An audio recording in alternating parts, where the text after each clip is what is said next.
والفئة العلمانية التي لا ترى في نفسها إلا حاكمة ولا تريد أن تكون محكومة، تؤمن بالديمقراطية إذا كانت لصالحها، وتكفر بالديمقراطية وبآليات الديمقراطية إذا لم تكن لصالحها. ولذلك استعملت القتلى ضد أبناء جيشنا، ضد جيشنا الباسل، استعملت القتلى ضد قوى الأمن، استعملت القتلى أخيرا ضد من؟ ضد الحرس الوطني، وتقدمت شوطا فزجت بأبنائنا التلاميذ في معركة لا باع لهم فيها ولا صلة لهم بها. فحسبنا الله ونعم الوكيل، حسبنا الله ونعم الوكيل، حسبنا الله ونعم الوكيل. أوفياء أوفياء لا تجمع لا نداء، أوفياء أوفياء لا تجمع لا نداء، أوفياء أوفياء لا تجمع لا نداء، أوفياء أوفياء لا تجمع لا نداء.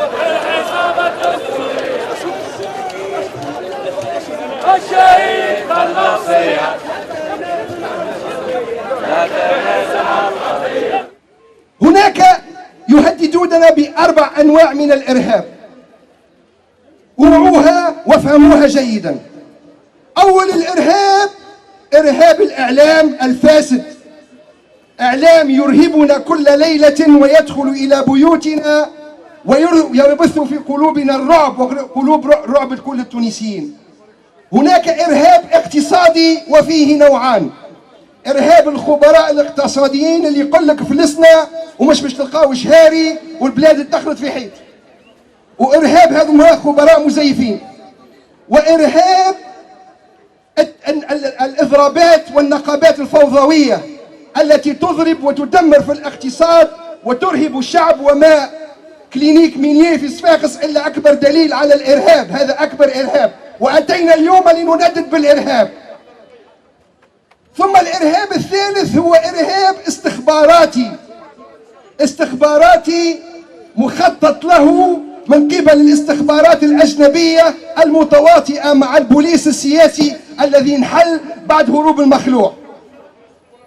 وهناك إرهاب فئة ضالة تريد أن تقودنا إلى الجنة بالسلاسل، وتريد أن تدخلنا إلى الجنة بالسلاسل، وتريد أن تفرض علينا نمط عيش محدد.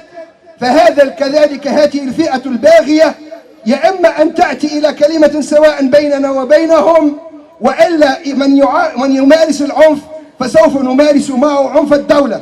قرآن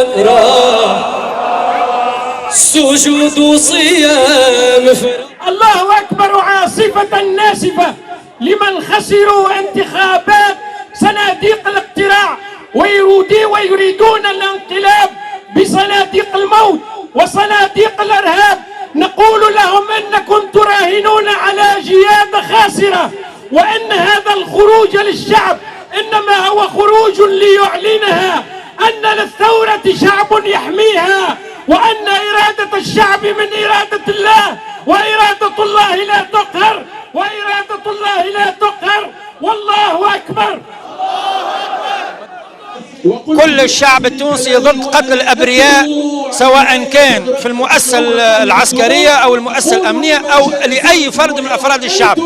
احنا ضد القتل، ضد العنف، ضد الإجرام، لكن في نفس الوقت مش معنى هذا أن نحارب الدين من جديد باسم مقاومة الإرهاب، لأن الإرهاب ليس بالضرورة هو من أطراف دينية. يلزم يصير تحقيق جدي وعادل لمعرفة هذه العناصر اللي تقوم بهذه العمليات. الاحتمالات عديدة ويلزم نبحثوا ونحملوا مسؤولية لمن يقوم بها.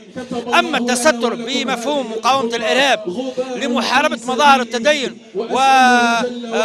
ومحاسبة كل إنسان عنده لحية ولا عنده حجاب ولا واحد يصلي في الجامع، فهذا ركوب على الأحداث والمتاجرة بدماء الأبرياء. بسم الله الرحمن الرحيم، شكرا لكم على الاستضافة. بداية قبل ما نجاوبك على سؤالك أنا نحب نستجيب للأخ المواطن الموجود بجنبي باش نقول للسيد رئيس الحكومة ولرموز الشرعية في هذه البلاد لمن منحهم الشعب ثقته. راهو الناس بكل وضوح، راهو بالصفاقسي التونسي اللي يفهم المثقف وغير المثقف. الشعب قال لكم راهو أعطيناكم أمانة، يا تحافظوا عليها يا ترجعوا هنا. بكل وضوح، لا تسلم الأمانة إلى الانقلابيين. هذا قول المواطنين. قول ربي إن الله يأمركم أن تؤدوا الأمانات إلى أهلها وإذا حكمتم بين الناس أن تحكموا بالعدل. ومن عين العدل عدم الاستجابة لمن لم يصوت له يوما ولن يصوت له يوما هذا الشعب. هذا من ناحية.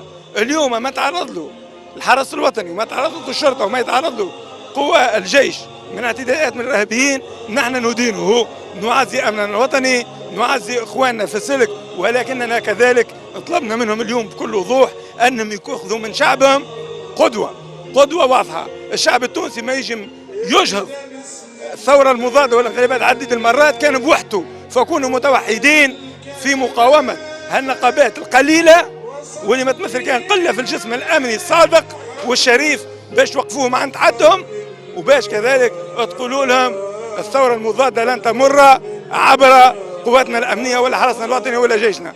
احنا قلنا بالأمس ومنذ أيام الفرق بيننا وبين مصر أنه مصر عندها جيش يذبح في شعبه وعندها أمن يضرب في شعبه.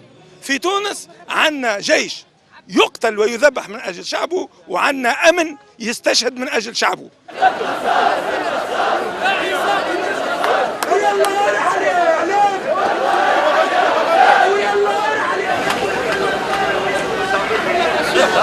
بدأ بالثورة ما استعرفتوش بيها، كل لما صار المخلوع على برا ما كانش فما حزاب